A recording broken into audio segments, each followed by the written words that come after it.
Stress actually is something that we need in our lives, in our bodies.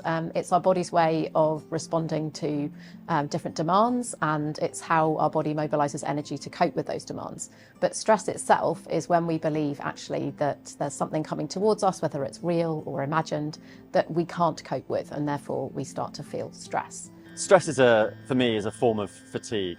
I liken it to a muscle, but if you put too much load too quickly or too much over a long period of time, they'll burn out, they'll break. And that's how I look at stress. It's a load that we place on people, it's a thing that people place on themselves. So stress can manifest itself both physically and psychologically. So someone may, for example, experience a raised heart rate, they might experience headaches, heart palpitations, and they might feel sweaty palms, that kind of thing. Those are some of the physical signs that stress can have in people. Psychologically, someone might be more irritable, they might lose a sense of humour, more snappy, or they might just have more negative thoughts and generally lose some of their motivation. So there are 3 key areas to help you manage stress. You need to think about your physical health, your mental health, and your emotional health. So from a physical point of view, we're going to be looking at eating well, moving well, and sleeping well. So from an eating point of view, we all know how important it is to eat a varied and balanced diet. It's easy to say, but can be harder to do. So the things that we really want to be focusing on is making sure that we're balancing our blood sugar levels throughout the day. So movement is really important for managing stress. It helps our body to manage and cope with those hormones that might be running around, cortisol, adrenaline. It helps to release some of that. And it also, of course, releases endorphins, our happy hormones. Doesn't have to be sweating it down at the gym.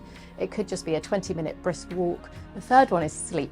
So regardless of whether you are sleep at night time or whether you're a shift worker, you want to be trying to get 6 to 9 hours of sleep a night. It doesn't have to be continuous. You can be interrupted, although you may not want to be. As long as you're getting kind of at least 6 hours a night, that will help with your psychological health and well-being. Also, there's mental health. We need to be making sure that we are thinking about our mental health. Reframing is the ability to shift your mindset from one that is negative to one that is positive. So seeing something that's coming towards you, not as a threat, but as a challenge. Staying focused and staying present is really important. So take notice of what's happening around you. Think about the senses that you have. What can you see, smell? And then also appreciation. So what are you grateful for in your life? Try to think of 3 things every day and hold on to those. And then from an emotional well-being point of view, it's really important that we connect, we find joy, and we take time to relax. Try to find ways to connect with people that mean a lot to you in a meaningful way. Actually being able to find joy in the things that you love is really important. So have a think about what you used to love, or try and learn something new. And then the final one is relaxation. Take time to unwind. Try to come down the gears if you can by doing something while you do nothing else. So that's listening to music, reading a book, taking a walk, or having a bath. You know, and we all have those outside pressures and those outside things that we are concerned about, worry about. Which is also one of the reasons why we try and make sure that our workplace is as kind and considerate and welcoming as it can be, because you never know what people are walking into when they leave. I think stress can be a lot of things for different people, but I think it can be overthinking things. Sometimes it's things where they don't even really necessarily exist, or it can be some things that are very real. Start worrying about stuff, maybe getting a bit panicky about things. I do like staying fit. I like to make sure, obviously, it's important in our job, but at the same time, it's important to do the other side and maybe just, I don't know, I like my music. Whatever your balance is, I think it's right to have a balance, and I think that's really good for mental health.